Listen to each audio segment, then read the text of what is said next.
안녕하세요. 생생법률쇼 진행을 맡은 양지민입니다.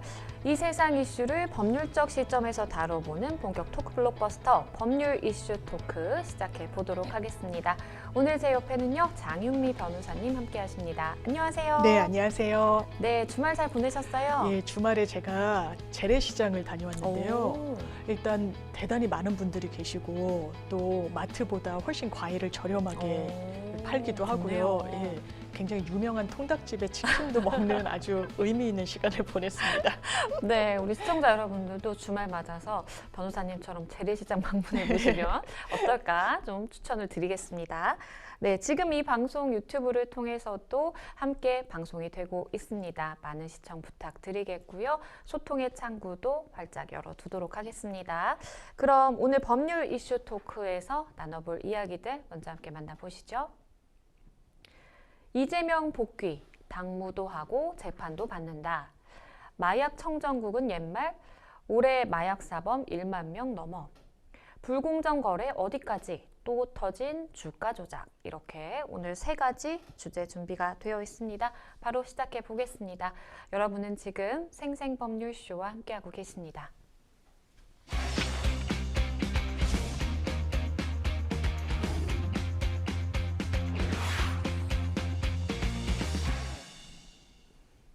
네, 법률 이슈 토크 본격적으로 시작해 보겠습니다. 오늘 저희가 준비한 첫 번째 주제는요. 이재명 복귀, 당무도 하고 재판도 받는답니다. 이재명 더불어민주당 대표가 오늘부터 공식적으로 당무에 복귀를 합니다. 국회에서 단식 농성을 벌이다가 건강이 악화돼서 지난달 18일 병원으로 이송이 된 지 35일 만인데요. 이 대표 앞에 놓인 과제가 굉장히 산적해 있다라는 이야기가 들리네요. 그렇습니다. 사실 이재명 대표 같은 경우에는 단식 이후에 여러 정치적인 상황이 많이 바뀐 것도 사실입니다. 영장실질에서 법원이 이 구속영장을 기각함으로써 그쵸. 정치적 입지가 탄탄해졌다라는 이야기가 나오고 있고, 그 연장선상에서 강서구청장 선거에서 17%포인트 이상의 차이로 사실상 압승을 거뒀던 부분이 있는데, 네. 다만 이런 선거 결과를 보더라도 민주당이 엄청 잘해서라기보다는 국민의힘의 실정, 그리고 윤석열 대통령에 대한 어떤 비판 여론의 반사 이익을 얻은 부분이 분명히 있다라고 해야 되겠죠. 네. 지금 당대표 공석이 된 지 한 달이 훌쩍 넘었습니다. 지금 국정감사 기간이기도 하고, 그 민생의 공백을 어떻게 메워 나갈 것인지, 그리고 경제 상황이 상당히 좋지 않아서 고물가, 여러분들이 고통받고 있다라고 말씀하고 계시는데, 네. 일단 수권 세력으로서 그리고 대안 세력으로서 민주당의 어떤 입장, 저력을 좀 보여줘야 되는 그 과제가 이재명 당대표 앞에 놓여 있다라고 보입니다. 당무에 복귀한 이재명 대표, 오늘 국회 복귀해서 이 민주당 최고위원회의를 주재를 했는데 현 정권에 대해서 굉장히 좀 센 발언들이 나왔다고 해요. 그렇습니다. 일단 오늘 당무에 복귀하는 첫날인 네. 만큼 어떤 메시지를 낼 것인가 상당히 관심을 모았는데, 첫 일성은 윤석열 정부의 실정을 비판하는 데 모아졌습니다. 네. 정부 여당의 무능함과 무책임함으로 국민의 삶과 이 나라의 경제 안보가 위협을 받고 있다, 이렇게 진단을 한 뒤에는요, 본인이 과거에도 한번 요구했던 사안이긴 한데 윤석열 대통령께서 내각 총사퇴 결단을 내려야 된다 라면서 내각 사퇴에 대한 다시 한번 강조를 이어나가기도 했습니다. 그러면서 민주당의 제일 과제는 민생이다 라면서 민생을 거듭 강조했고요. 평화를 회복하고 민주주의를 진척시키는 데 주력을 다하겠다고 덧붙이기도 했습니다.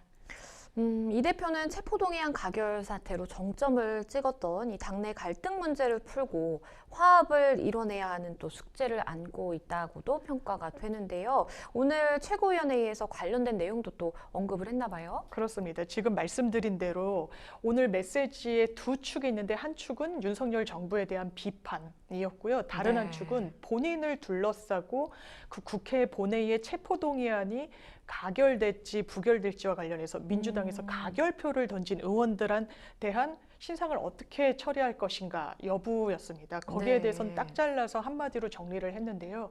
더 이상 왈가왈부하지 말라는 겁니다. 그거는 사실상 당연히 예측되는 메시지이기도 했는데, 이 정치인이 국회의원이 국회법에 따라서 어떤 인신과 관련한 표결을 할 때 무기명으로 할 수밖에 없습니다. 네. 그렇게 규정이 돼 있으니까요. 그리고 민주당에서 의원총회 등을 그 시점에 거치긴 했지만 의총에서 당론으로 딱 정해진 건 아니었습니다. 부결을 시키자는 것이. 그러니까 자유투표에 맡겨놨는데 이 부분과 관련해서 사후적으로 이건 징계를 해야 되겠다라고 하면 아까 말씀드렸다시피 사실 이재명 대표는 정치적인 여건이 나쁘지 않은 상황인데 선거에서도 이기고 뭐 여러 가지 상황으로. 그런데 여기서 내부 분란을 스스로 자초할 필요가 없어 보입니다. 그렇기 때문에 오늘은 일단 통합의 메시지를 내는데 주력했고 사실 이게 당대표의 업무와는 무관한 부분 아니었겠습니까? 체포 동의안의 그 대상이 됐던 혐의와 관련해서는 그 부분을 이제 당대표로서 징계를 하는 것도 좀 맞지 않는다라는 의견도 참고를 한 것으로 보입니다. 그러면 어쨌든 통합, 이 화합의 메시지를 냈기 때문에 이 가결파에 대해서 이제 징계는 별도로 하지 않는다라고 봐야 될까요? 일단 수면 아래로 들어간 건 맞는 것 같은데 네. 오늘도 정청래 최고위원 같은 경우에는 신상필벌이 반드시 필요하다는 취지로 다시 한번 강조하기도 했거든요. 네. 그래서 당대표의 메시지가 나온 만큼 당장 징계를 하거나 최고위에서 이 부분을 다루기는 어려울 것 같은데 네. 민주당 당원 당규상 5만 명의 당원이 징계 청원을 하면 그 부분은 윤리심판원에서 들여다보게 돼 있습니다. 그런데 지금 5명으로 추려진 의원들 명단이 이미 뭐 보도도 나오고 있지만 그 5명이 실제로 가결표를 던졌는지는 정확히 알 수는 없는 것이거든요. 다만 이 부분과 관련해서 5만 명 이상이 되는 당원들이 청원 의사를 밝혔기 때문에 윤리심판원에서 들여다보는 단계는 그거대로 진행이 될 거지만요.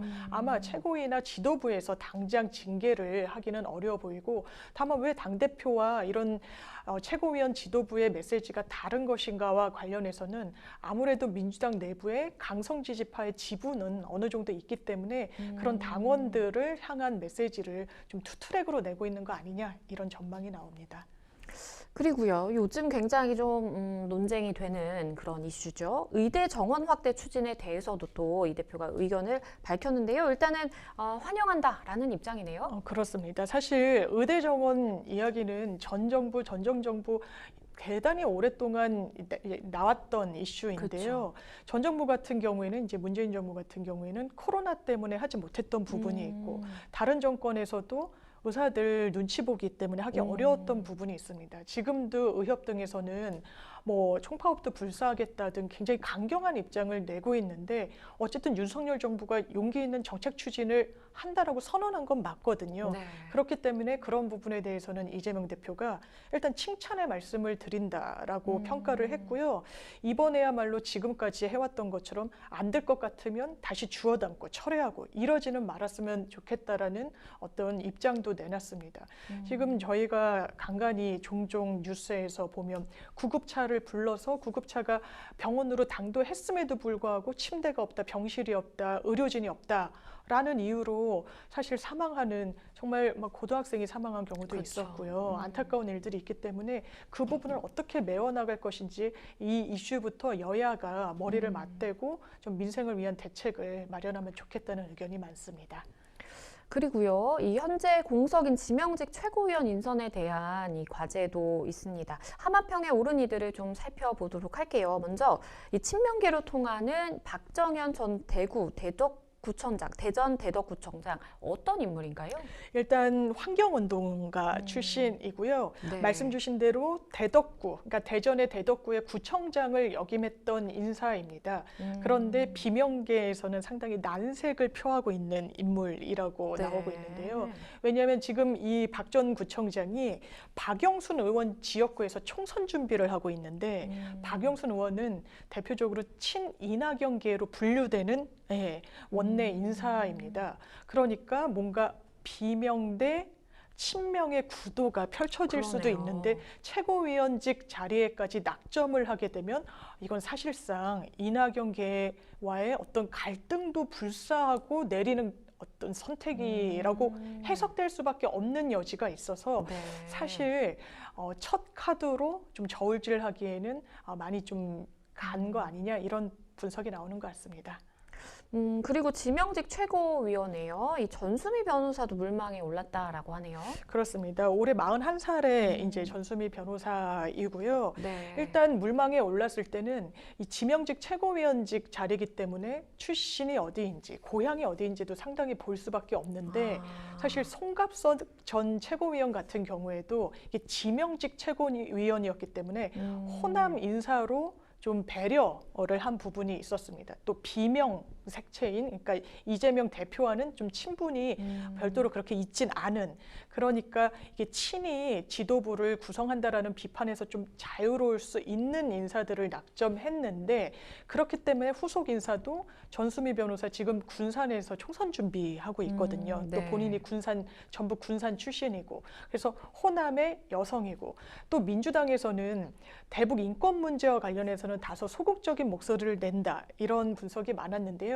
이 전 변호사 같은 경우에는 대북 인권 문제와 관련해서도, 북한 인권 문제와 관련해서도 상당히 많은 활동을 해왔습니다.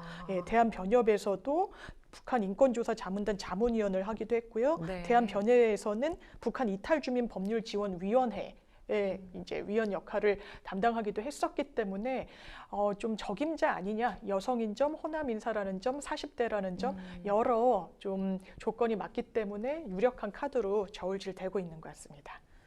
이 체포한 가결 후 비명계 송갑석 의원이 사퇴를 하면서 공석이 된 지명직 최고위원 자리입니다.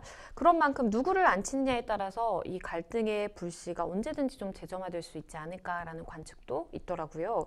이 지명직 최고위원, 당내 갈등이 최고조에 이른 이 현 시점에서 과연 이 대표가 통합의 의지가 있느냐 없느냐, 이걸 좀 읽어볼 수 있을 만한 대목 아닌가요? 실제로 상당한 바로미터로 기능할 수밖에 없을 것 같습니다. 누구를 지명하느냐에 따라서 이재명 대표가 뭔가 통합의 메시지를 내는구나, 아니면 본인과 결을 같이 하고 본인에 대해서 지지 의사를 밝혔던 인사를 발탁한다면 이거는 또 친위 체제를 공고히 하려고 하는구나, 이 해석이 갈릴 수밖에 없기 때문에 어려울 수밖에 없는데요. 네. 그래서 당내 일부에서는 이게 당장 이 인사를, 최고위원 후임을 낙점하지는 않지 않겠느냐라는 이야기도 나오지만, 사실 그렇다고 하는 건 시간만 유예하는 셈이 되기 때문에 당장 송갑석 전 의원의 빈자리를 메울 필요가 분명히 있어 보이고요. 지도부는 이제 완결체로 좀 구성이 돼야 되다 보니까 그런 부분이 있고, 사실 여러 인물들이 나올 때마다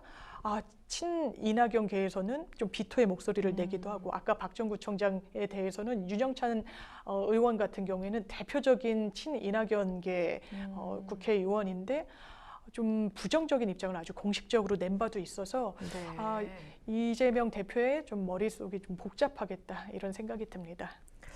그리고 이 얘기도 안 해볼 수 없죠. 과연 이제 총선이 이제 다가오고 있다 보니까 과연 이 대표 체제로 총선 체제로 돌입을 할 것이냐도 이제 주목이 됩니다. 하지만 가장 변수로 지목되는 것은 또 이재명 대표의 사법 리스크 때문에 과연 가능할까라는 이야기도 있는 것 같아요. 그렇습니다. 지금 보면 이미 재판을 받고 있는 공직선거법 재판이 격주로 한 번씩 있기도 하고요. 네. 대장동과 거기에 더해서 위례, 성남 FC와 관련해서 그쵸. 큰 덩어리의 사건이 또 이제 막 사실상 개시가 됐습니다. 공판 준비기일을 수차례 하다가 첫 기일이 불과 얼마 전에 있었기 때문에 언론의 좀 분석에 따르면 많으면 일주일에 막 두세 번씩 재판을 받아야 되는 거 아니냐. 그러면 실질적으로 당대표로서의 당무를 수행하는 것이 가능하겠느냐, 이런 분석이 나오고 있는데요. 여기에 대해서 또 당 내에서는 뭐 성남시장 재직 당시에도 여러 건의 재판이 있었기 때문에 그때도 재판 출석하면서 시정을 뭐 돌봤던 적이 있고, 경기도지사 때도 마찬가지였던 뭐 전례가 있어서 당무를 수행하거나 당대표직을 뭐 수행하는 데 있어서는 사실상 장애가 없다라고 하는데, 앞으로 또 어떻게 진행되는지는 봐야 될 부분이 남아 있는 것 같습니다. 이런 가운데요, 이 이재명 대표가 당무에 복귀하기 하루 전에 김기현 국민의힘 대표가 이 이재명 대표에게 민생국회가 되도록 여야 대표 민생협치회담을 개최하자라고 이렇게 제안을 했는데 어떤 내용인가요? 사실 이재명 대표가 꾸준히 주장해왔던 거는 대통령과의 그랬죠. 1대1 회동이었었죠. 이제 그때마다 김기현 대표는 나랑 만나자라고 이야기를 하고 있습니다. 네. 사실 고위 당정이란 게 지난 정부 그 또 다른 보수 정부에서도 정례화해가지고 하고 있었는데 윤석열 정부에 들어서는 비교적 그렇지는 못했거든요. 네. 비정례화 또 비공개 방식으로 했는데 이번에 강서구청장 선거에서 대패한 이후에 쇄신안에 포함이 됐습니다. 네. 고위 당정을 정례화하겠다라고 해서 일요일인 어제 그것도 국회에서 이 고위 당정이 열리게 됐죠. 여러 이제 민생 현안에 대해서 이야기를 나누는 자리였는데 김기현 대표가 이렇게 이야기를 했습니다. 허심탄회한 대화를 통해서 꼬인 건 풀고 신뢰를 쌓아 나가도록 하겠다. 진영을 넘어서 미래를 위한 희망의 정치, 이념을 넘어서 국민을 위한 상생의 정치를 펼치겠다. 그렇게 하기 위해서 이재명 대표는 나와 만나자라고 공식적으로 제안을 했는데 사실 이런 제안은 뭐 여러 차례 있었습니다. 그리고 윤재호 국민의힘 원내대표 역시 당무에 복귀하는 이재명 당대표를 향해서 지금까지 극한 투쟁에서 벗어나서 이 협치 기조를 우리가 복원을 해야 된다라고 또 이야기를 하기도 했어요. 사실 극한적으로 대립하는 모습은 여야 할 것 없었죠. 그런데 이번 선거에서 패배하면서 국민의힘이 어느 정도 좀 태세 전환을 한 것은 맞는 것 같습니다. 그러면서 대통령실에서 나오는 발언도 국민이 무조건 옳다. 지금까지는 사실 1+1을 100이라고 하는 세력이 있다. 그래서 후쿠시마 오염수에 대해서 비판 목소리를 내는 시민들을 사실상 비판조로 말하기도 했는데 기조가 네. 상당히 좀 달라진 부분이 있죠. 이제 국민의힘에서도 지금까지 저도 뭐 동네나 회사 근처를 다니다 보면 사법 리스크, 뭐 마침표는 이재명 이런 국민의힘의 그 원내 뭐 국회의원이나 아니면 당협위원장들의 플랜카드를 상당히 많이 봤는데 네. 국민의힘 차원에서 다 내리기로 했습니다. 실제로 내렸고요. 그래서 대체하고 있는 플랜카드를 보면 뭐 민생에 집중하겠습니다. 뭐 국민이 옳습니다. 등등으로 기류가 바뀌었는데 그 연장선상에서 국민의힘의 원내대표인 윤재욱 의원이 일단 협치 기조를 복원해 나가자. 이게 국민의힘만 바뀐다고 해서 손뼉을 한 손으로만 칠 수 없는 것처럼 민주당이 협조해주고 같이 호응해줘야 되는 거 아니냐라고 이야기를 하면서 여당만 노력한다고 되지 않으니 이제 민주당과 국민의힘이 함께 협치를 이뤄나가자고 제안하기도 했습니다. 김기현 대표도 그렇고 이렇게 국민의힘에서 자꾸 이 대표에게 민생협치 회담을 하자라고 이렇게 갑자기 좀 제안을 하는 그런 과연 속내가 뭔지도 궁금하기도 한데요. 사실 민주당에서는 곱게 보지 않는 것 같습니다. 네. 왜냐하면 일단 이재명 대표 그리고 민주당이 요구하는 건 대통령과 한 번은 만나야 되지 않겠느냐. 왜냐하면 지금까지 한 번도 야당 대표로 이렇게 장시간 안 만난 대통령은 없었거든요. 네. 문재인 대통령 같은 경우에는 국회에서 이제 인수위 없이 그 취임식을 했을 때 그때 이제 본청에 있는 본청에 있는 대표실을 찾아서 각 여야 대표들과 인사를 나눴거든요. 사실 취임 첫날 그랬던 겁니다. 네. 뭐 과거 보수 정부에서도 마찬가지였는데 윤석열 대통령은 만나지 않겠다. 왜냐하면 피의자이고 수사를 받고 있고 재판을 받고 있으니까 내가 만나는 순간 면죄부를 줄 수 있다. 그런 잘못된 신호를 수사기관에 줄 수 있다라는 이야기들을 많이 하고 있는데 민주당에서는 아니 그 부분은 혐의가 확정된 것도 아니고 재판을 받고 있고 민생과 관련해서는 분명히 야당 대표로서의 지위가 있으니 못 만날 이유가 과연 무엇이냐라고 하는데 이런 와중에 김기현 대표가 아니 나를 만나자라고 하니 뭔가 대통령 앞에서 부담을 덜어주려고 대통령 말고 나를 만나자 이런 식으로 이야기를 하는 것이라는 해석이 나오는 것 같습니다. 네. 그리고 김기현 대표 체계의 불확실성이랄까요? 뭐 이준석 전 대표 같은 경우에는 뭐 윤석열 정부와 상당히 각을 세우고 있기는 하지만 당 내부 인사 아니겠습니까? 그런데 2주짜리다 막 이렇게 폄훼했거든요. 2주 이상을 가지 못할 거라고. 그렇다면 사실상 실권이 없는 윤석열 대통령이 그냥 세운 당 대표 지위에 있는데 만난다고 하는 게 어느 정도나 정말 성과를 낼 수 있을 것이냐 이런 분석도 민주당 내부에서는 작용하고 있는 것 같습니다. 그러면 마지막으로 이 이재명 대표와 민주당의 앞으로의 행보를 좀 예상해 보신다면요. 민주당도 선거에서 압승했지만 승기를 잡았다 이렇게 자평하기는 어려울 겁니다.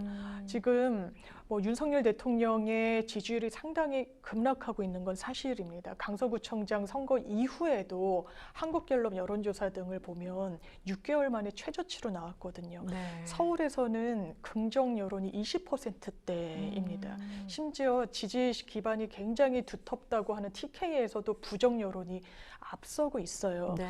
그래서 그런 여건상 민주당이 반사 이익을 얻는 부분이 있고 뭔가 개혁이나 민생에 대해서 좀 더 선명성을 갖고 역할을 하고 있다라는 부분에 대해서는 조금 부족하다는 평가가 있는 것도 사실인 것 같습니다. 그리고 너무 기득권화돼 있다라는 부분에 대한 어떤 쓴소리도 분명히 유효한 부분이 있어서 일단 협치에도 나서야 되겠지만 민주당이 할 수 있는 그 대안 세력으로서의 민생 법안들 그리고 특검 발의한 패스트트랙에 태운 부분들에 대해서도 끝까지 마침표를 잘 찍어야 될 것 같습니다.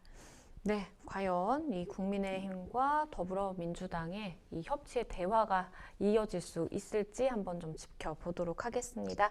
네, 첫 번째 법률 이슈 토크, 이재명 복귀, 당무도 하고 재판도 받는다라는 주제로 살펴봤습니다.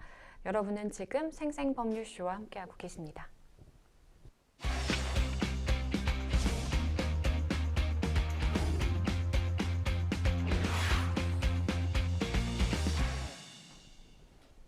네, 두 번째 법률 이슈 토크로 바로 가보겠습니다. 저희가 준비한 주제는요. 마약 청정국은 옛말, 올해 마약 사범 1만 명 넘어라는 주제로 준비를 해봤는데요. 상황이 많이 심각한 것 같아요. 올해 경찰이 검거된 마약 사범이 10,000명을 넘어서요. 역대 최다를 기록한 것으로 전해지고 있습니다. 많은 사람들이 참 우려의 목소리를 내고 있는데 상황이 얼마나 좀 심각한가요? 굉장히 심각하다고 보여지는 수치인 건 맞는 것 같습니다. 네. 일단 국민의힘 장동혁 의원이 경찰청으로부터 제출받은 자료 내역을 보면요. 올 8월까지 검거된 마약 사범이 12,700명입니다. 말씀 주신 대로 10년 이내 역대 최다 수치라고 보시면 되는데요. 네. 더 심각한 건 작년이 또 최고치였거든요. 아, 작년 12,387명이었는데 이건 1년치였어요. 네. 그런데 이미 올 8월까지가 이 수치, 작년 최고치를 찍었던 그 수치를 훨씬 넘어버린 그러네요. 겁니다. 대단히 많은 마약 사범들이 나오고 있다라고 볼 수 있는 수치고요. 더 문제는 이 두드러진 연령대가 있습니다. 네. 예, 급증한 청소년층 그리고 또 놀랍게도 노인층입니다. 일단 10대 마약 사범, 뉴스에서 10대들도 마약을 한다, 무슨 패치를 붙인다 이런 기사들이 많이 나왔는데 올 8월까지 10대 마약 사범 붙잡힌 명수가 659명입니다. 이게 작년 294명보다 배 이상 늘어난 수치예요. 또 말씀드린 대로 60대 이상 마약 사범 지난해 1,800명대였거든요. 지금 3,000명대로 올 8월까지 집계가 됐습니다. 통계에 대해서 설명을 해주셨는데 그런데 이 여성 마약 사범 역시 급격히 증가했다고 하더라고요. 4,000명대를 넘어섰다라고 하네요. 여성도 예외가 아닙니다. 이제 마약 사범하면 과거에는 좀 나이가 많은 남성 위주로 또 유흥업소에서 하는 이런 모습이 그쵸. 대체적이었고 실제로 검거를 해도 그런 양상이 많았는데 네. 지금은 남녀노소 가리지 않는다고 보여지는 수치가 나온 거죠. 여성 마약 사범 4,747명입니다. 작년 3,600여 명보다 거의 30% 가까이 늘어난 수치예요. 그래서 처음으로 올해 4,000명대를 이미 넘어버렸고요. 남성 마약 사범은 오히려 8.9% 정도 줄어든 수치를 보이고 있어서 여성의 증가율이 훨씬 가파르다라고 보시면 될 것 같습니다. 일단 해당 자료를 제출받은 장동혁 의원은요, 이 부분이 청소년 고령층 마약 사범이 빠르게 늘고 있다는 점이 상당히 우려스럽다고 평가했습니다. 그리고 이 여행하는 여행자들을 통해서 이렇게 마약을 밀수입하려다가 적발된 사례도 또 많이 늘었다고 하더라고요. 상당히 많이 늘었습니다. 이건 민주당의 양경숙 의원이 관세청으로부터 제출받은 자료를 통해 분석을 해봤는데요. 올해 들어서 지난달까지 여행자를 통해 밀수입하려다가 적발된 마약 중량이 94kg이었습니다.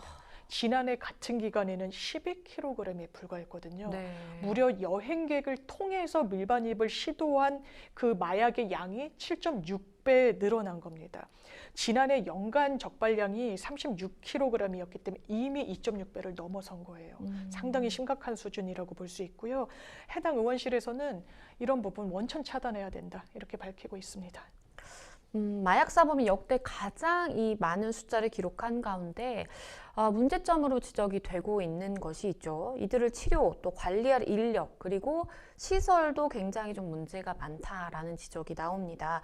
마약 중독자를 이제 치료하는 치료보호기관 그리고 여기에 근무하는 전문의까지 계속해서 좀 줄고 있는 상황이라고 해요. 그렇습니다. 이 기사 제목을 보면요. 마약 의사는 늘고 치료 의사는 준다 이런 취지로 돼 있는데요. 이게 어떤 의미냐면 네. 마약을 투약해서 문제가 된 의료인들이 상당히 급증하고 그렇죠. 있다는 또 수치가 있습니다. 올해 1월부터 8월까지 216명의 의사가 마약류 사범으로 검거가 됐습니다. 적지 않은 숫자인데요. 네. 지금까지는 의사를 별도로 마약 사범 수치를 내지 않았다고 합니다. 네. 근데 너무 증가를 하고 있다라는 그 문제의식 때문에 별도로 내게 됐다고 하는데 종전까지는 의료인으로 분류해서 했대요. 그래서 여기에는 의사, 한의사, 치과의사, 수의사까지 포함이 되고 네. 또 보건직 공무원이나 간호사까지 포함해서 전체적인 통계를 냈었는데 이번부터 의사만 별도로 통계를 내게 된 건데요. 이게 올해 처음이라고 합니다. 그런데 상당히 마약 사범 집계를 내봤더니 아까 말씀드린 대로 216명의 의사가 마약류 사범으로 분류가 됐고요.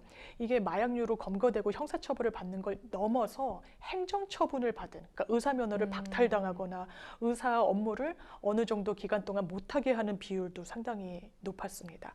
행정처분을 받은 의사 숫자는 2019년도부터 올해 6월까지 68명이었는데요. 이 중에 19명은 아예 면허가 취소될 정도로 큰 징계를 받게 됐고요. 네. 49명은 의사 자격 정지 처분을 받은 것으로 나오기도 했는데 사실 유아인 씨 마약 사건을 계기로 의료진들이 얼마나 이 좀 처방전을 남발하는지 그리고 이거는 단순히 남발의 정도를 넘어서 범행에 공모를 하는 것으로 그렇죠. 판단할 수밖에 없습니다. 그런데 문제는요. 이렇게 본인의 환자에게 프로포폴이든 뭐든 처방전을 내주는 걸 넘어서 의사들이 워낙에 이런 의약물에 접근하기가 쉽다 보니까 본인이 투약하는 사례들도 문제로 지적이 되고 있습니다. 그런데 이게 금방 드러나지 않겠어라고 하는데 이른바 셀프 처방이라고 해서 본인이 본인에게 처방을 내려주면서 비급여 처리를 하는 거예요. 아니면 본인 부담금으로 처리를 하거나 그러면 건강보험심사평가원에서 체크를 할 수가 없다라고 그러게요. 합니다. 그렇지만 꼬리가 길면 잡히는 법이라 이런 식의 수법으로 적발된 의사들도 상당수라고 합니다.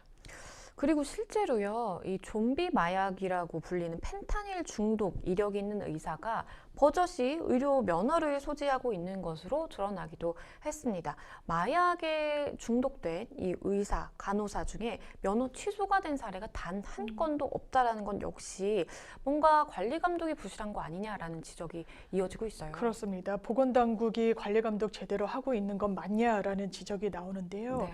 일단 수치를 보면요. 마약류 중독이나 정신질환을 갖고 있지만 의사 업무를 계속 받던 사례들이 있습니다. 이를테면 양극성 정동장애로 치료감호 처분을 받은 의사 한 명 같은 경우 그리고 조현병으로 치료감호 중인 한의사 한 명이 여전히 면허를 유지하고 있는 것으로 나왔는데요. 일단 단순히 면허 유지만 하는 게 아니라 의료 현장에서 환자들을 봤다는 부분 때문에 문제가 되고 있습니다.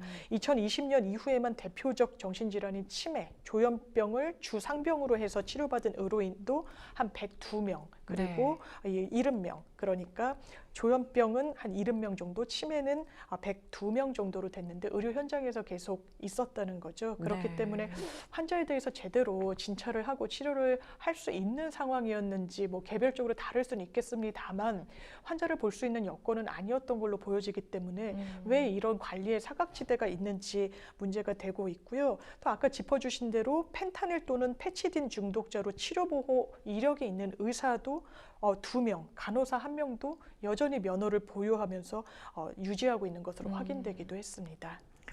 이 연예계 얘기도 조금 해볼게요. 영화배우 유아인 씨에 이어서 연예계에서 또다시 마약 논란이 불거졌습니다. 마약 투약 혐의로 내사를 받고 있는 이 배우 이선균. 이번 주 중에 경찰에 소환돼서 조사를 받을 예정이다라고 전해지고 있는데요. 사실 대중들이 이선균 씨의 이 내사 소식으로 굉장히 좀 충격을 많이 받았어요. 그렇습니다. 상당히 놀라운 기사였죠. 처음에는 40대 톱 배우, 그랬죠. 뭐 1,000만 관객 동원을 했던 영화의 주연 배우라고 했을 때만 해도 물음표였는데요. 계속 좀 좁혀지면서 이성균 씨라는 실명 보도가 나오기 시작했고 네. 해당 소속사에서 바로 뭐 인정도 부인도 아닌 이런 입장문을 냈습니다. 그러면서 다만 이 마약 공급책으로부터 끊임없이 협박을 받아와서 이게 수억 원을 갈취당했다. 이 부분은 별도로 고소 진행 중이다라는 입장을 밝혀왔는데요. 네. 이성균 씨 같은 경우에는 일단 지금은 내사 단계입니다. 이제 내사 단계라고 하면 정식 사건으로 입건되기 전이라는 거죠. 이 경찰이나 검찰 수사기관은 정식으로 고소고발이 접수된 사안을 수사하는 경우가 많긴 하지만 별도로 첩보나 제보, 풍문 등을 수집해서 뭔가 범죄의 단초가 있는 것을 자생적으로 수사할 수도 있습니다. 그러나 그 단계에서는 사건이 무르익지 않았기 때문에 별도로 사건 번호를 부여하거나 당사자들을 피의자로 입건하진 않는 건데 지금 강남의 유흥업소를 상대로 마약 관련 수사를 진행하다 보니까 총 8명이 좀 좁혀졌고 그중에 일부는 실제로 입건이 정식되기도 했는데요. 네. 나머지들도 아직 내사 단계이긴 한데 한 배우로 입이 모아졌다는 겁니다. 그게 네. 이성균 씨였고 경찰 관계자에 따르면 이 8명이 한꺼번에 했다는 건 아니고 네. 다만 이 부분과 관련해서 이성균 씨의 투약 혐의와 관련한 제보가 수사 과정 중에 있었던 상황인 것으로 보입니다. 그런데 잊을만 하면 이렇게 연예계에서의 이제 마약 논란이 일게 되는데요. 경각심이 부족해서 이렇게 반복되는 거 아니냐라는 이야기도 있어요. 아무래도 이제 유아인 씨도 상당히 큰 충격을 그랬죠. 주기도 했고요. 이성균 배우 같은 경우에는 아내 되는 전혜진 씨도 같은 배우, 동료 그렇죠. 배우기도 하고 두 아이의 아버지로 알려져 있는 한 집의 가장이기 때문에 더 큰 충격을 주기도 했었습니다. 그리고 굉장히 반듯하고 좀 예의 바른 이미지의 배우였기 때문에 충격이 컸는데요. 네. 일단 마약의 청정국가가 아닌 지는 오래됐지만 이게 뭐 연예계든 비연예계든 상당히 만연해 있다라는 부분을 보여주는 한 사례가 아닌가 생각이 드는 부분이 있고 네. 또 연예인 중에는 최근에 마약 사범으로 좀 재판을 받고 있으면서 국정감사장에 나온 연예인이 있습니다. 과거 위너 소속 아이돌 스타였던 남태현 씨가 나왔는데요. 남태현 씨는 필로폰 투약 혐의로 기소가 됐습니다. 네. 그런데 국정감사장에 왜 나왔냐? 본인이 자발적으로 이런 재활센터에 들어가게 됐다는 거예요. 근데 재활센터의 지원을 받아봤더니 정말 태부족하더라는 겁니다. 인력도 그렇고 어떤 지원책도 그렇고 예산도. 그래서 본인이 실제로 마약 사범으로서 재판을 받고 있으면서 다시는 재범에 빠지지 않기 위해서 재활치료를 선택했지만 상당히 부족한 게 현실이더라. 이렇게 국정감사장에 최근에 나와 이렇게 증언을 하기도 했습니다. 정말 이 마약의 유혹이라고 할까요? 곳곳에 손길이 뻗치는 것 같습니다. 이 액상 대마를 가지고 있으니 연락을 달라라는 이 문구가 적힌 카드가 서울의 한 대학 캠퍼스 내에 이렇게 뿌려져서 지금 학교 측이 조치에 나서는 일도 있었어요. 그렇습니다. 이게 홍대 미대에서 여러 이런 광고 문구 같은 게 붙어 있었던 거예요. 네. 카드 형식이었는데 영어로 이렇게 써 있었다고 합니다. 영감이 필요하신가요? 당신을 위한 획기적인 제품 액상 대마가 있습니다. 완전히 합법입니다. 라고 영어로 쓰여 있었다는 겁니다. 그러면서 구체적으로 이거 사고 싶으면 구입하고 싶으면 연락을 달라면서 뒷면에는 QR코드가 있었다는 거예요. 그렇다면 뭔가 단순히 장난이라고 보기에는 대단히 구체적이잖아요. 일단 여러 학생들이 신고를 했습니다. 그래서 경찰에서는 절대로 이 QR을 찍지 말라고 당부를 하고 있습니다. 네. 이게 뭔가 정보가 넘어갈 수도 그럴 있고 수도 있죠. 또 이게 진짜 마약을 구입하는 통로로 기능할 수도 있기 때문에 주의를 당부했고요. 여기서 액상대마 합법입니다, 불법 아닙니다라고 이야기했지만 현실과 다릅니다. 액상대마든 대마든 우리나라에선 엄연히 불법이고요. 이런 식으로 광고를 하는 행위도 당연하지만 불법으로 처벌받게 됩니다. 그런가 하면 이 국내에 마약을 들여와서 판매한 일당 37명이 경찰에 붙잡히기도 했습니다. 이 중국 국적자들로만 국내 유통망을 꾸렸고요. 얼마 전에 이 서울 대치동 학원가에서 마약 음료를 나눠준 인물로부터 마약을 공급받았다. 이런 이야기가 있네요. 맞습니다. 이 사람들이 그 영상을 보면요. 던지기 수법으로 한 다세대 주택의 우편함에 마약을 넣고 사진을 찍어요. 네. 그리고 이걸 사겠다는 사람한테 보내는 겁니다. 우리가 택배 배달 시키면 그쵸. 사진 찍듯이. 그런데 다 잡고 봤더니 일단 중국인 총책 A씨 지시로 마약을 유통시킨 일당 37명이 검거된 거예요. 이 중에 8명은 이미 구속이 됐고요. 이 사람들로부터 마약을 압수해 봤더니 무려 9kg. 이게 시가로 한 사람은 30억 원어치라고 합니다. 모두들 중국 동포로만 구성이 돼 있었다라고 하고요. 네. 이 총책 역할을 한 A씨 같은 경우에는 과거 4년 전에 한국에서 마약 유통을 하다가 걸려서 강제 추방이 됐던 사람이었습니다. 그런데 그때 우리나라의 마약 유통 실태를 익힌 거예요. 체험으로. 그러면서 이게 시장이 되겠구나, 돈이 되겠구나라고 생각을 해서요. 중국과 미국, 태국 등 6개국 마약 총책들로부터 마약을 공급받은 다음에 대한민국, 한국에 유통을 시켰던 겁니다. 아까 짚어주신 대로 그 대시동에서 너무 충격을 줬던 아이들한테 마약을 그랬죠. 사실 요구르트를 먹인 거 아니겠습니까? 이때 강남 마약음료 사건에 사용됐던 필로폰을 공급했던 일당들이 있었는데 이 일당들로부터도 마약을 공급받았던 것으로 추가 확인되기도 했습니다.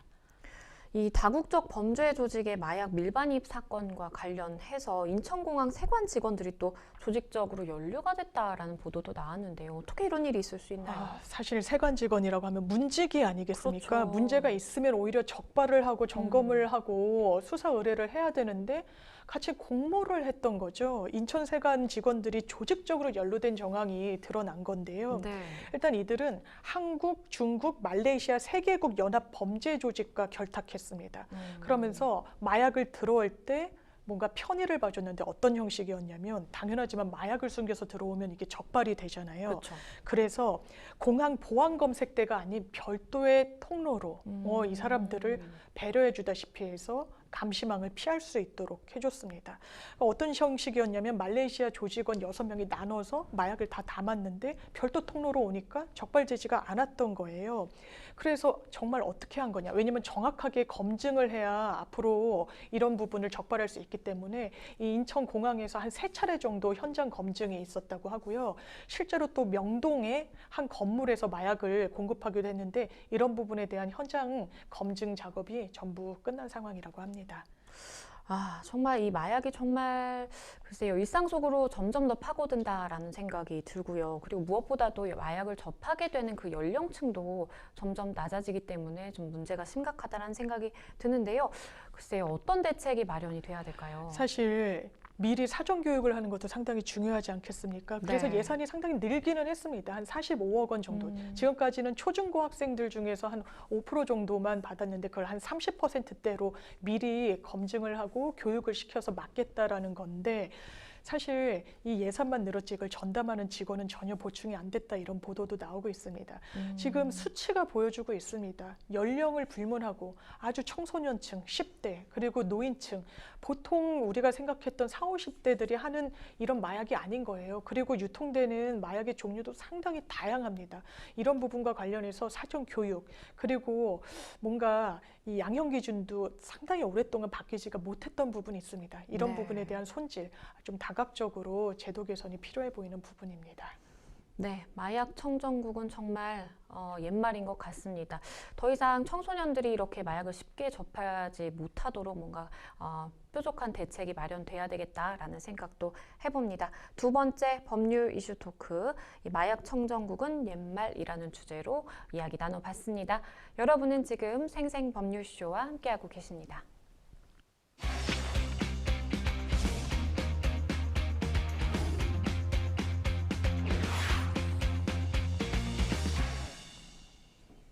네, 법률 이슈 토크 세 번째 주제로 가보겠습니다. 저희가 준비한 세 번째 주제, 불공정 거래 어디까지 또 터진 주가 조작입니다.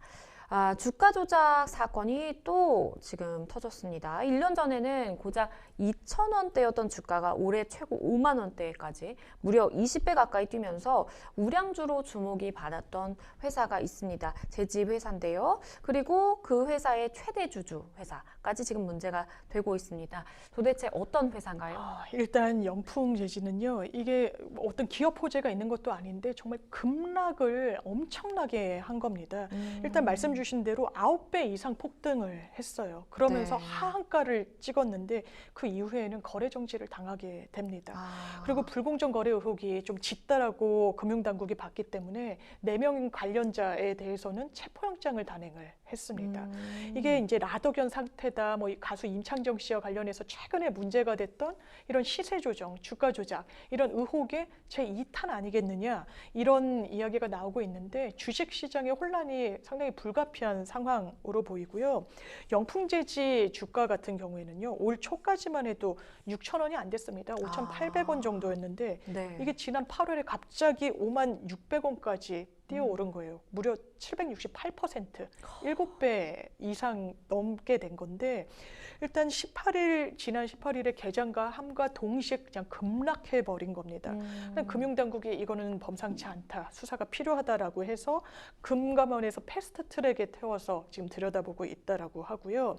일단 영풍재지의 지분을 45%가량 보유하고 있는 대양금속이라는 또 회사가 있습니다. 네. 이 회사의 주식도 비슷한 형태를 띠면서 급락했거든요. 그렇기 때문에 이게 어떤 일당들이 공범관계에 있는 건 아닌지 인위적인 시세 조정 혐의가 짙기 때문에 금융당국이 현재 들여다보고 있는 상황입니다. 영풍재지 하한가 사태로 약 5천억 원의 미수금이 발생한 키움증권이 그런데 하한가 발생 직전까지 사실상 뭐 리스크 관리가 전혀 이루어지지 않고 있었다라고 하더라고요. 네, 주식시장에 증거금률이라는 게 있습니다. 네. 이걸 굉장히 낮게 키움증권이 설정을 해놨다가 굉장히 큰 피해를 보게 생긴 건데 왜냐하면 키움증권 계좌가 대량으로 악용된 것으로 지금 드러나고 있거든요. 이게 증거금률이라는 개념은 이를테면 이렇습니다. 증거금률을 키움증권이 이 영풍재지에 대해서 40% 선을 유지했었는데요. 이 40% 선으로 설정을 했다는 의미는 현금을 40만 원만 갖고 있어도 100만 원어치의 주식을 살 수가 있는 거예요. 이게 위험 주식에 대해서는 이걸 100%로 끌어올렸어야 되거든요. 네. 사실 이 영풍재지에 대해서 다른 증권사들은 100%로 조율을 했었다고 그렇군요. 합니다. 뭐 미래에셋증권, 한국투자증권, NH투자증권 등이 이런 조치를 미리 영풍재지 증거금을 100% 상향 조정해둔 상태였는데 키움증권은 언론이 지적하는 대로 손 놓고 있었던 거예요. 그래서 왜 이렇게 미리 채비를 하지 못했느냐 좀 의아한 부분도 있는데요. 네. 일단 자본 건전성을 확보하기 위해서 100%로 추후에 올렸다고는 하지만 이제 손실은 불가피하게 된 것 같다는 지적이 많이 나오고 있습니다. 일반인인 제가 들어도 굉장히 좀 납득이 안 되는 그런 지점들이 있는데 증권업계는 이 키움증권의 미수금 규모가 이제 외부로 알려지니까 굉장히 좀 충격에 빠진 분위기라고 하더라고요. 그렇습니다. 증권사는요, 본인들 손실을 최소화하기 위해서라도 무리한 비투로 주식을 사는 걸 어쨌든 제어할 필요가 있어요. 그렇죠. 키움증권 같은 경우에도 대단히 유망한 증권회사 아닙니까? 계속해서 스크린하는 시스템은 당연하지만 있다라는 겁니다. 그럼에도 불구하고 이 부분이 왜 사전에 조치가 취해지지 않았는지 상당히 의문인데요. 일단 키움증권이 안게 된 미수금 규모가 상당히 큽니다. 이게 4,943억 원 정도인데요. 영풍재지와 관련해서. 키움증권의 상반기 순이익을 뛰어넘는 액수예요. 그렇다면 너무나 큰 손해를 봐야 될 수밖에 없는데 일단 키움증권은 지난 10일 향후 3년간 당기순이익의 30% 이상을 자사주 매입 소각, 배당 등 주주환원 정책에 사용하겠다고 일단 안정 정책을 내놓기는 했지만 네. 일단 상반기 순이익 정도 되는 이 큰 천문학적 액수를 미수감으로 떼일 위기에 처했다라는 언론의 전망이 나오고 있습니다. 이 주가 조작 혐의를 받고 있는 이 영풍재지 한가 사태와 관련해서 키움증권이 주가 조작 세력의 놀이터로 전락했다라는 지적이 나오면서 15개 종목에 대한 그러니까 위탁 증거금률을 뒤늦게 이렇게 100%로 올린 것으로 나타나기도 했네요. 그렇습니다. 지금 영풍재지만 좀 수면 위로 올라와서 문제가 되고 있는데 키움증권은 아마 화들짝 놀랐을 것 같고요. 그렇겠죠. 그렇기 때문에 영풍재지뿐만 아니라 위탁 증거율을 아까 말씀드린 100%로, 그러니까 딱 본인이 주식을 매수하기 위해서는 거기에 상응하는 현금을 보유하도록 하는 그 100% 증거율로 끌어올린 기업을 15개로 늘렸다라고 합니다. 뭐 유니트론텍, 와이랩, 화인베스틸 등 여러 기업들이 포함이 되게 됐는데요. 네. 일단 키움증권 같은 경우에는 고객 위탁 계좌에서 미수금 4,940억 원이 발생했다는 사실을 이날 장 마감 이후에 공시를 하기도 했습니다. 이런 가운데요, 김범수 카카오 창업자 겸 미래 이니셔티브 센터 센터장이 이 SM 엔터테인먼트 인수 과정에서 주가 조작이 있었고 거기에 뭔가 개입되었다라는 지금 의혹에 대해서 조사를 받기 위해서 금융감독원에 또 오늘 출석을 했네요. 그렇습니다. 아마 카카오로서는 상당한 악재일 수밖에 없어 그쵸. 보이는데요. 많은 분들이 기억하실 겁니다. 이 SM에 대해서 하이브, BTS가 그렇죠. 소속된 기획사 하이브와 카카오가 엄청난 경쟁을 벌이게 됩니다. 그때 하이브가 공시 매수 이야기를 해요. 우리가 얼마의 시장가에 SM 주식을 사겠다. 그런데 사지 못했어요. 왜냐하면 평소에 이 형성돼 있던 시장가보다 훨씬 높이 그랬죠. 가격이 형성이 된 겁니다. 그래서 살 수가 없게 됐는데 수상하다고 생각한 거죠. 그러면서 카카오 측에서 자본금 한 2,400억 원을 풀어서 인위적인 시세 조정을 했다라는 혐의로 금감원에 문제 제기를 하기에 이릅니다. 결국 SM 그 해당 주식은 카카오로 인수가 그랬죠. 되도록 했는데 지금 그 부분과 관련해서 그 당시에 실무진, 이제 배모 실무자 같은 경우에 영장이 발부가 됐습니다. 네.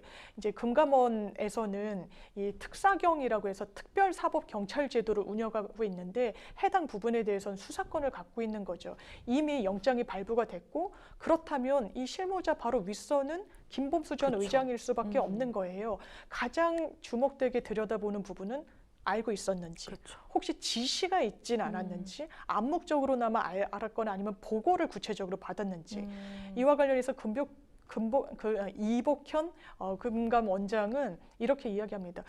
대단히 구체적인 증거를 갖고 있다라고까지 언론에 이야기를 하고 있어서 김범수 전 의장 같은 경우에는 회사, 자택, 휴대전화 다 압수수색 당했거든요. 그래서 뭔가 금감원에서 자신감을 표하고 있는 이 수사와 관련해서 방어가 될지 어떤 좀 그러게요. 전략으로 나올지가 상당히 또 이 재계에는 많은 파장을 일으킬 것 같습니다. 이 시세 조작 의혹의 혐의를 받고 있는 카카오, 그리고 또 주가 조작, 영풍재지 사태에 개인 투자자들은 굉장히 좀 패닉의 모습이라고 하더라고요. 그 심정을 좀 충분히 알만할 것 같아요. 그렇죠. 카카오 주식 보유하신 분들 상당히 많으시고요. 그렇죠. 처음에 이 주식이 시장에 나왔을 때 엄청나게 이 매수 붐이 일어서 기사도 상당히 많이 됐었거든요. 그랬죠. 실제로 대단히 고점을 치기도 했었습니다. 불과 2년 전에 2021년 9월경에는 한 주가 11만 8천 원에 거래되기도 했었어요. 지금은 4만 원 아래로 떨어졌습니다. 급락직화한 거죠. 이 주주들이 아마 문제 제기를 할 가능성도 매우 높아 보입니다. 네. 이 주가 조작이 카카오에 의해서 이루어졌다고 해도 인수 자체가 원점으로 돌아가기는 법률적으로 좀 어려운 부분이 있지만 왜냐하면 인수와 시세 조정 사이에 인과관계가 바로 있다라고 보기 어려운 측면이 있어서요.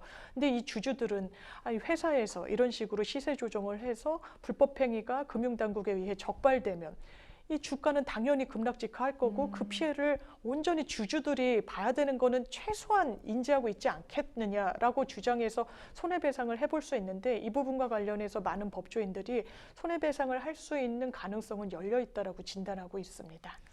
라도견 사태로 많은 분들 충격 받았는데요. 뭔가 안전장치가 제대로 마련이 돼야 되지 않을까요? 그렇습니다. 사실 주가 조작이라는 건 상당히 수사에도 난항을 할 수밖에 없죠. 시장은 시장대로 돌아가는데 그렇다면 인위적인 세력이 개입해서 어느 정도나 올렸을지 이걸 수치화해서 그쵸. 수사하기가 상당히 어렵거든요. 그렇지만 많은 노하우가 축적돼 있기도 하고요. 이건 자본시장을 기본적으로 교란하는 행위입니다. 자본시장법 위반으로 상당히 형도 많이 그 법정형 자체도 높거든요. 뿐만 아니라 받은 이익도 다 토해내도록 그래야죠. 법이 돼 있습니다. 그렇기 때문에 언젠가는 이렇게 시장의 이상 흐름을 항상 금융당국이 체크하고 있기 때문에 범법행위를 하면 빠져나갈 수 없다는 점, 그리고 주주들한테도 점차 많은 권한이 부여되고 있도록 법이 개정되고 있기 때문에 이런 이른바 개미 투자자들의 문제 제기에도 기업이 답해야 된다는 점을 유념해야 될 것 같습니다. 네, 세 번째 법률 이슈 토크 주가 조작 관련된 이야기들 나눠봤습니다. 네, 생생 법률쇼 어느덧 마칠 시간이 다 됐습니다. 오늘 함께해 주신 장윤미 변호사님 감사합니다. 네, 고맙습니다. 네, 생생 법률쇼 오늘 저희가 준비한 내용 여기까지입니다. 다음 시간에 다시 찾아뵙겠습니다. 감사합니다.